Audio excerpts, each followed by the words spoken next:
Olá, essa aula é de simplificação de frações. Então, como funciona a matemática na hora de simplificar frações? Então, o que é simplificar? Simplificar uma fração significa encontrar o menor valor do numerador e do denominador que a represente. Então, nós temos alguns exemplos, mas para a gente entender bem, vamos ver aqui, alguns desenhos. Então, por exemplo, nesse desenho da esquerda, eu tenho a mesma parte pintada, tanto no desenho de cima como no desenho de baixo. Só que a parte pintada de cima, o desenho de cima está repartido em 40 partes. E das 40, 24 foram destacadas. Então é a fração 24/40, a fração do de cima. Já a fração do de baixo só tem 5 barras, das quais 3 foram destacadas. É a fração 3/5. Por outro lado, olhando a parte pintada nos dois desenhos, nota-se que elas têm o mesmo tamanho. Desse lado, mesma coisa. A metade está pintada em cima, a metade está pintada embaixo, mas no de cima são 20 partes, das quais 10 estão destacadas. É a fração 10/20. E no de baixo são 2 partes destacadas em 4. É a fração 2/4. No entanto, são 2 representações diferentes da metade. Ainda mais nessa de baixo aqui, se eu eliminasse essa barra e essa outra, ia ficar só o contorno de fora, ia ser 1/2 a fração. Também é uma representação da metade. Então são frações diferentes que representam o mesmo tanto essas duas e o mesmo tanto essas outras duas. Mas como que eu acho essa fração simplificada? Eu tenho que fazer divisões. Eu vou achar frações equivalentes por meio de divisões, mas frações que sejam mais simples. Por exemplo, a fração 24/40, 24/40, eu posso dividir tanto o numerador como o denominador por 2, porque os dois números são pares. 24 dividido por 2 dá 12 e 40 dividido por 2 dá 20. Ainda continua sendo 2 números pares. Eu posso novamente dividir por 2 em cima e embaixo, numerador e denominador.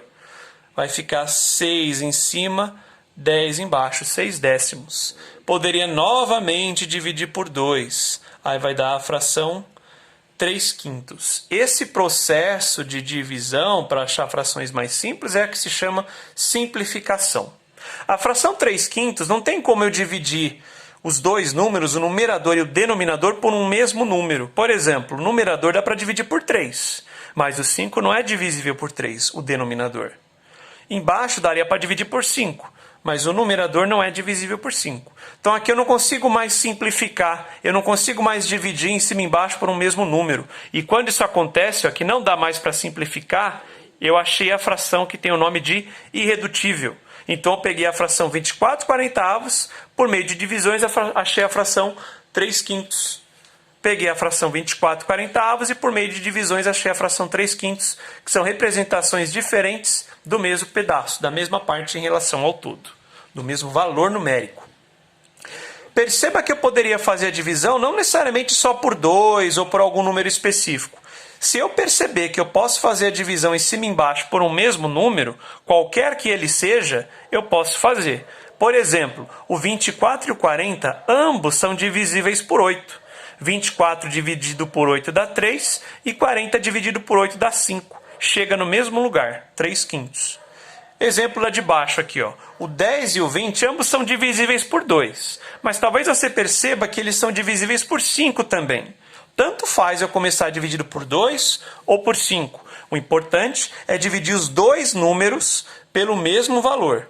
Então, por exemplo, eu vou dividir 10 por 5 e 20 por 5 também. 10 dividido por 5 dá 2 e 20 dividido por 5 dá 4. Aqui ainda consigo simplificar mais uma vez. Os dois números são divisíveis por 2. Dividindo 2 por 2 eu vou chegar em 1 e dividindo 4 por 2 eu vou chegar em 2. Aqui é uma fração irredutível, eu não consigo mais dividir em cima e embaixo os dois números por um mesmo valor específico. Último exemplo, 60/80. Quando tem 0 em cima e embaixo, eu posso cancelar o 0. Cancelar o 0 de cima com o 0 embaixo. Ok? Como eu poderia ter feito lá também, A fração que ia sobrar 1/2 é a que já está lá no final. Quando eu cancelo esse 0, é como se eu estivesse dividindo por 10 em cima e embaixo. 60 dividido por 10 é 6, o zero saiu. E 80 dividido por 10 é 8, o zero saiu. Aí aqui eu posso tentar novamente. Será que 6 dá para dividir por 2? Sim, é par. E o 8? Também é par, também dá para dividir por 2. Vou dividir em cima e embaixo por 2. Quando que eu sei a hora de parar? Quando eu acho uma fração que eu não consigo mais dividir em cima e embaixo por um mesmo número. Aí eu achei a fração irredutível. Aí é hora de parar. É isso.